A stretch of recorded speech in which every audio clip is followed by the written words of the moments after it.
video, we're going to be doing a power jack repair on an Acer Aspire 3680. Now, I'm pretty certain the power jack is bad because we smelled it and we smelled burning coming from the power jack. So it's probably pretty fried in there. But what I always like to do anyway is check the power adapter and make sure that's okay. Because if that's not okay, then that might be a quick fix right there. Now, I take the black lead on my voltmeter, I put it on the outside of the tip of the power adapter. And see how I stuck a paper clip into the tip there? I put the red, the positive, on the tip, touch it to the paper clip. And I only use the paper clip when I can't actually fit the red lead into the tip of the power adapter. And we're getting 19 volts there. So we know the power adapter is good. Now, you don't need to use the paper clip if the actual tip of the positive fits into the hole. And also remember, you don't want to touch the black and the red together when you're hooking up the power adapter like that because you're going to get a short circuit. It's going to arc. Okay, I threw the foam down there so I don't scratch the surface of the computer, and I flip the computer over. And we're just going to start taking components out of the computer now because we got to get to the power jack, which is usually attached to the motherboard.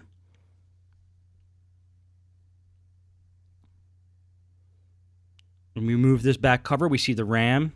We also see the wireless card and the modem. We're pulling the RAM out. And I'm going to take the hard drive out now.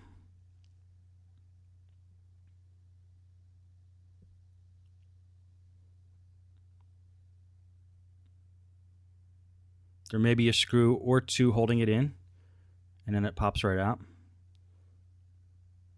Now I'm unhooking the antenna from the wireless card, and then I'm going to pull the wireless card out. It's important to unhook these antennas, as you'll see in a minute when we try to get the screen off. And the rest of it we could leave for now. Now I'm going to pull out the one screw here, which is going to free up the CD drive.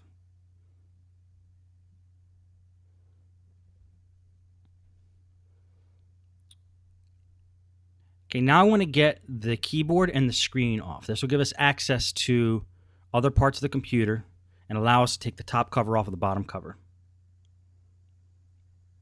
There's two screws in the back that are actually holding on what I call the hinge cover plate. Now, the hinge cover plate is the thing that actually covers the screws for the keyboard. So you can't get the keyboard off or the screen off till you take off this hinge cover plate, which is that plate right above the keyboard. I'm going to pry it off. You should be able to just pull it. Now, if you feel like you're forcing it, it's possible there are screws on the underside of the computer holding it in. So just to be safe, I'm going to unscrew every screw on the underside of the computer that may be possibly holding it in. How do I know that those screws might be possibly holding it in? Because they're lined up directly under the hinge cover plate. So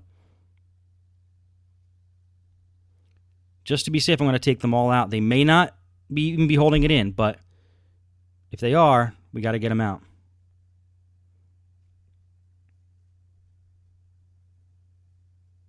Okay, once we're sure we got all the screws out of there, a few more, we're going to flip the computer back over and remove that plate.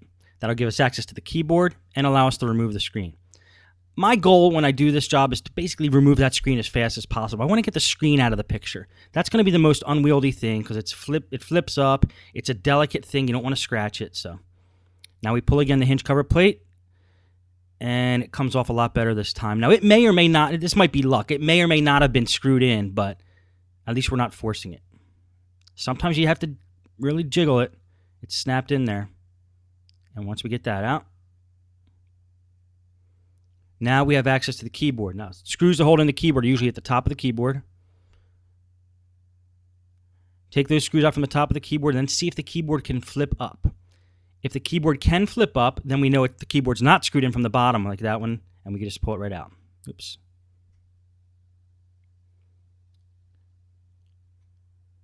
Now, I'm pulling the wireless antenna through the bottom of the computer up to the top of the computer. Now, because we actually unhooked it from the wireless card, we have access to it now. If they were still attached to the wireless card, we'd have to flip the computer back over, close the case again, and it could get a little tiresome. And then this one over here that I'm working on now is the LCD cable. This is what gives the graphics to the screen. And I'm just using a flathead screwdriver just to pull on each end. Be delicate with that. There's probably about 40 wires going into that big white connector. They're very tiny. You don't want to mess them up, so just be careful when you're handling that. And now that the antenna and the LCD cable are unhooked from the motherboard, we can get the screen off. The wireless antenna usually go to the top of the screen, so it's not just the LCD cable that's the only wire to the screen. It's usually those wireless antenna. And there's 4 screws here on the top holding the screen in. Comes right off.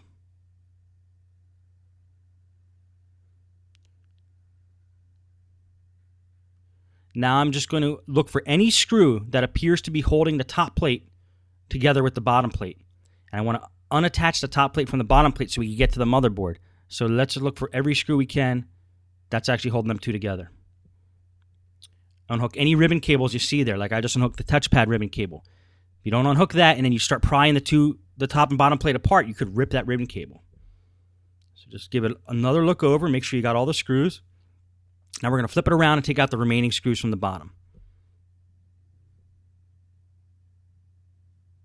When we do this, and then we try to, rip the top plate apart from the bottom plate, well, rip isn't a good word, but when we try to take the two pieces apart, the motherboard is going to come with one of the pieces. It's either going to come with the top or the bottom.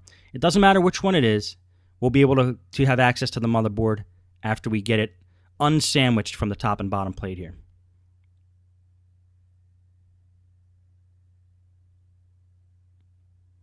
I'm being pretty reckless with the screws here, throwing them all into one big pile. I've taken apart a few 3680s in my time, so I know where all the screws go. Use the video we talked about earlier. If you're a beginner and you're not sure where all the screws go, use the video that you were shown earlier about the best way to get screws out of a laptop. Different people have different systems on doing that. And then make sure you get all the screws out. And then try to take the two plates apart, or the two covers apart.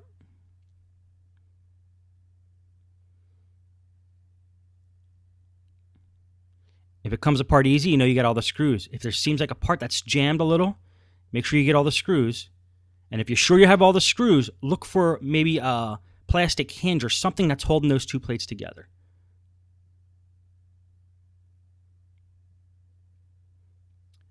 And in this computer, that yellow S-Video port on the side was actually jutting out and holding the top part of the case to the bottom part of the case, as well as a small little speaker connector right there in the upper right-hand corner.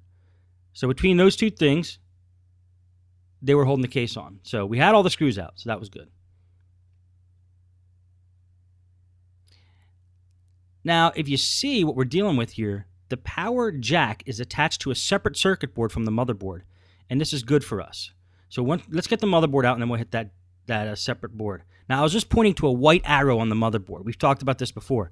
The white arrows are usually always on the motherboard to give you an idea of what screws you need to remove. In other words, you don't need to remove every screw on the motherboard to get the motherboard out. Usually only the ones with the white arrows pointing to it. And you'll see that there was only one screw holding this motherboard in. So you want to pull the motherboard out gently without forcing anything.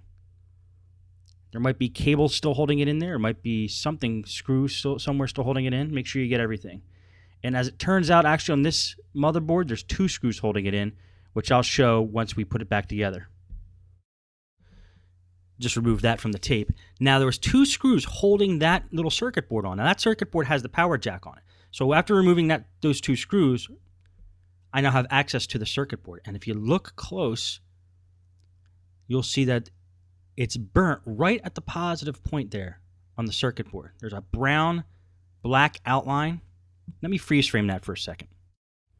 Now that dark little cloud right above my finger with the little piece of silver in the middle, that's important. That's where the positive lead from the power jack attaches to the motherboard. And that's the spot that's loose. And when it gets loose in there, it starts to get real hot and burn up. And that's what's happening on this computer. So if we reattach that positive lead to that part of the motherboard right above my finger, we will be able to restore the connection with a good strong solder connection, and that will fix this computer. And the way I like to restore that connection is by taking a piece of wire, going from the post, I'll show it to you later, on the other side of this circuit board, the post on the power jack on the other side of the circuit board, and bring it around and connect it to that spot on the motherboard. Now, I do this as opposed to just resoldering the physical post to the motherboard because the physical post is brittle. If I use a wire, I'll have flexibility and the computer will last a lot longer. Now, I'll show you what I mean as I do this.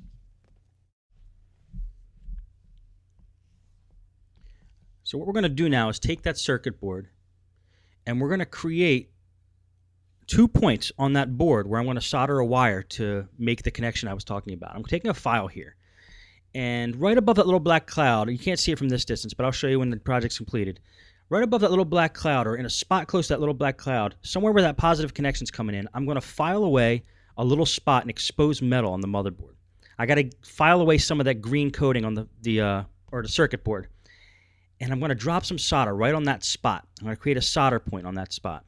So I'm just filing away the green coating and getting that off of a little spot on that circuit board, right like I showed you before where that positive connection's coming in. And then what I'm going to do is take a wire and go from that point to the physical back of the power jack and go straight to that point.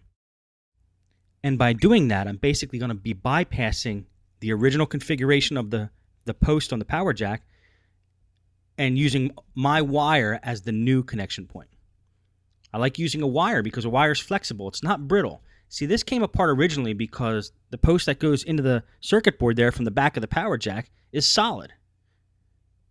By replacing it with a wire, you have some flexibility now. So if somebody trips over the power cord, you still have a chance of the power cord still working, the power jack still working. I take a paintbrush there and see, I'm filing away to the metal on the circuit board, so I want to brush it all away. I don't want little metal pieces floating around. So use a paintbrush or any kind of brush or compressed air and blow the little metal particles away. And this is the wire I'm going to use to make the connection. It's about 1 inch long, maybe a little bit longer. And I'm going to put a little solder on both ends of this. This is how I prep the wire. Now, I'm not a professional solderer, but this is how I do it, and this is what works for me. So for those of you professional solderers watching, you might be cringing at this, but this is how I do it. I put a little bit of solder on each end of the wire there, and that's how I prep the wire. And then I'll show you what I do with this wire. Okay, I'm taking the circuit board now. Now, the back post of the power jack, I had filed down so it's going to make a good solder connection. The reason I file is so it makes a good solder connection. And I'm going to put a piece of solder, a little bit of solder, a little glob of solder actually, right on the back post of that power jack. That's where the positive lead is. And then I'm going to take the wire and I'm going to solder to that point where I just put some solder on the power jack there.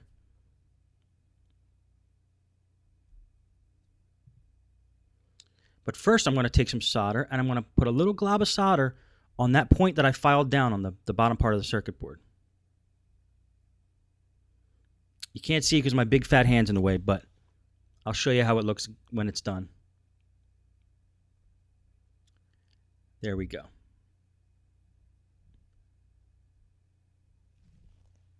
Now you'll see from that picture the 2 points of contact that we're going to attach the wire. We're basically bypassing the original soldering post of the laptop and that circuit board. We're bypassing it with a wire. Okay, once my hand gets out of the way, I'll show you guys what I'm doing. I soldered one end of the wire to the positive point of that power jack, which is the back post. And I'm going to wrap that wire around the circuit board. And I'm going to solder it to the point that I was filing off earlier.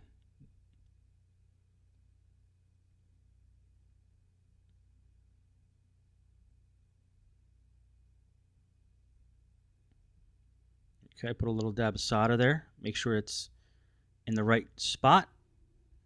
And because I soldered both points in advance, all you got to do is heat it up and the solder melts together. Now let me show you exactly what happened here. Oh, first I want to make sure I get the connection just right.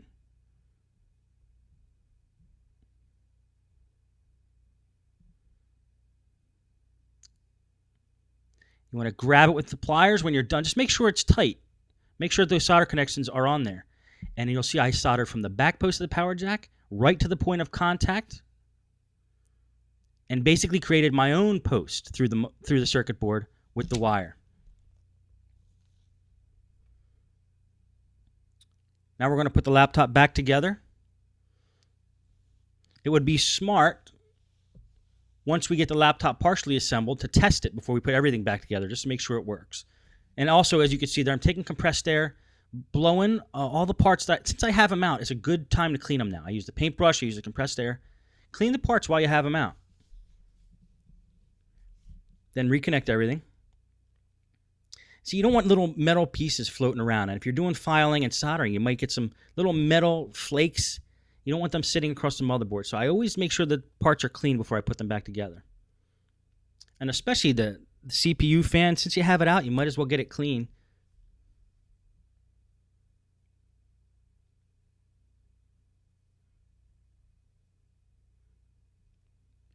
And there I go again with the paintbrush. Just clean off as many parts as you can. See, these pieces and crevices, you're not going to be able to get to them once the computer's all back together. So get all the dust out of them while you can.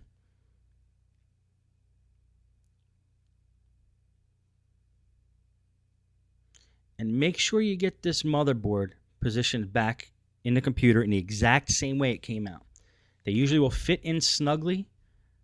All the screw holes will line up, and there should be no points that are sticking up or flexing outward.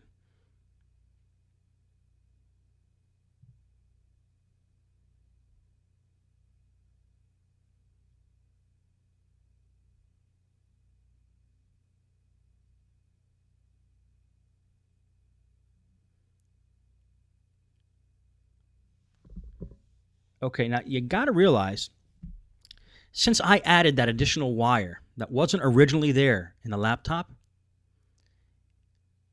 you got to create space for that wire. This laptop didn't originally have that wire, so there might be points in where that power jack is that the wire won't fit snugly or fit properly.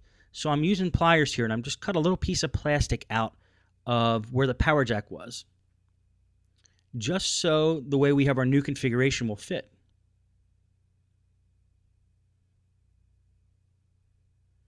And we're going to size it up again and see if it fits snugly this time. Look at the side, make sure the hole of the power jack lines up with the hole on the outside bottom case there.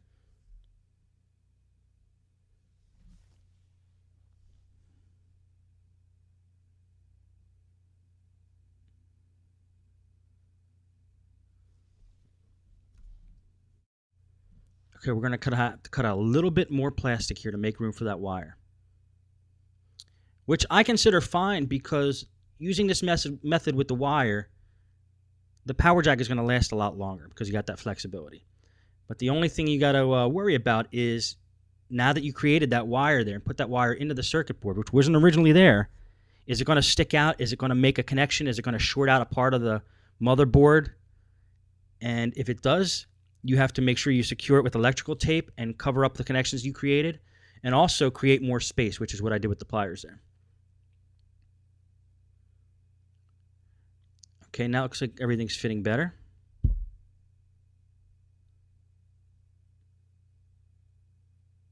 Okay, that's going to have to snap in. We're looking at the audio jacks right at the front there. And they got to snap through the holes, make sure all the holes line up and everything's snug. We're looking good. The sides are lining up. The motherboard's sitting in there properly. So now it's time to put the screws back. Now, in this case, thanks to that white arrow that was guiding us, or actually there is only 2 screws holding this laptop in. I thought there was one earlier. There's 2 screws holding it in. The white arrows will point to you what screws you need to take out of the motherboard. And those 2 screws are the only 2 screws that are holding the motherboard in. Okay, I want to make sure that power jack is lined up with the hole.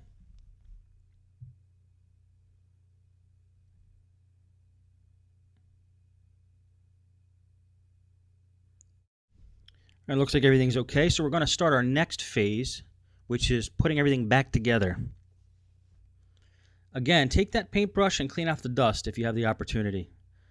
It's going to be one of the only opportunities you get to clean out the system. And I'm a firm believer that a clean system just runs better.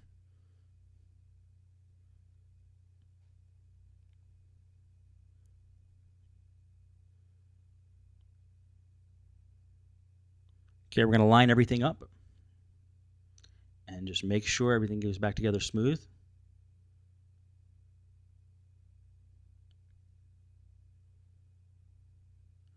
This is a part I'm very cautious about, putting things back together. There's been a few times where I put the top case back onto the bottom case but forgot to attach a speaker cable or the ribbon cable for the touchpad, or one thing didn't line up properly. Now it's actually interesting here, again, because we added that wire, the top part of the case might not fit over the power jack, or the metal on the top part of the case might interfere with the solder connection we created with that wire. So I'm taking a piece of electrical tape or two and I'm covering over the work we did. I'm covering over that wire. I'm basically just covering the whole power jack with the electrical tape. We don't want to create a short circuit. Now we're going to size it up and see if that fits okay now. And that looks okay, so now we're going to snap everything back together. Remember, that wire added some extra parts to the computer. You don't want that wire touching any metal on the computer other than the connections that you created it for. And there's a S-video port that's got to be snapped back in properly, which is a lesson I learned on the Aspire3680. You'll start to get familiar with different models and, you know, the quirks of each model. Everything feels smooth, so let's take the screws and start screwing the top of the case back together. Again, I'm just using memory here to see which screws go where. Most of the screws in this computer are the same size.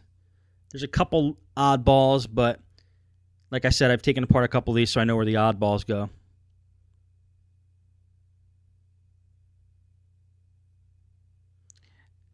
I'm going to speed up this video a little bit just because you saw how he took it apart. Putting it back is the same way. So we're going to attach the ribbon cable to the touchpad. That's one of the things you don't want to forget. Put all the cables back in.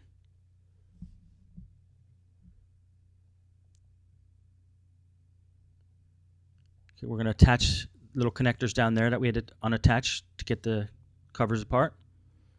Putting the RAM back in now. Putting more screws to hold the case together on.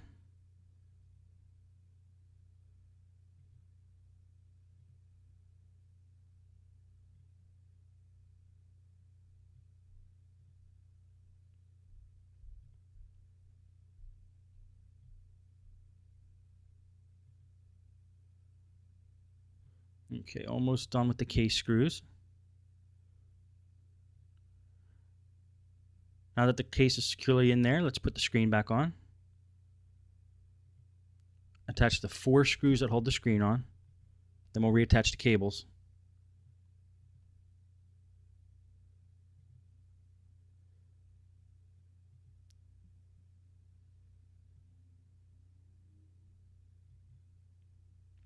I'm taking a bigger screwdriver here and I'm attaching those monitor screws extra tight. I like to keep tight those points on the monitor where there's a lot of play, a lot of stress. I like to keep those screws tight. Otherwise, the monitor starts to flop around, which is a big problem with laptop monitors. So I use a little bit bigger screwdriver to get some extra torque when I do that. Now I'm feeding the wireless antenna through to the bottom of the case, just like it was when we took it apart. Sometimes it's a little difficult to get those wires through, but once you get them through in the right spot, you'll know exactly where they go.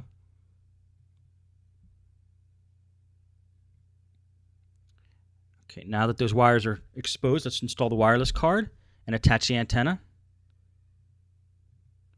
Make sure it's all nice and neat so when you put this cover on, nothing's pushing it out. Slap the CD drive in there. Put the hard drive in. Attach the screws that keep the hard drive securely in there. Hard drive cover, 2 screws holding that in.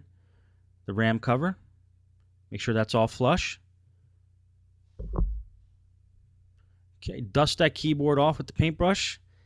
Make sure that the ribbon cable from the keyboard goes in exactly the way it was. Attach the 2 screws at the top of the keyboard. push the keyboard into the sides where there was a little pressure. Okay, now the hinge cover. I'm going to slow the video up again. Now that I got those screws back in and most of the case screws back in, these remaining screws are holding on the hinge cover plate. We're going to test the work we did with a voltmeter. Make sure there's no short circuits. I'm going to set the meter to test for continuity. And I'm going to put the positive point, the positive lead, I'm going to put it right in the power jack, right on the power tip, the post in the middle. Or I could use the black. We're just testing continuity, so it doesn't matter what color you use. And we're going to attach the other connector to a point on the laptop that's a ground point. Now, if we touch that center post of the power jack and a ground point, and we're getting a beep from the voltmeter, we know there's a short circuit. If there's no beep, that means your ground points aren't touching your positive point there, and that's what you want. They need to stay separate. But I like to test that before I plug the power adapter in because I don't want to fry anything. Now you're seeing this screen because unfortunately I ran out of tape at the end of this repair. The last thing we needed to do was put the battery in and we were good to go. Everything tested out okay, laptop powered on, everything worked. So that is a done repair. Thanks.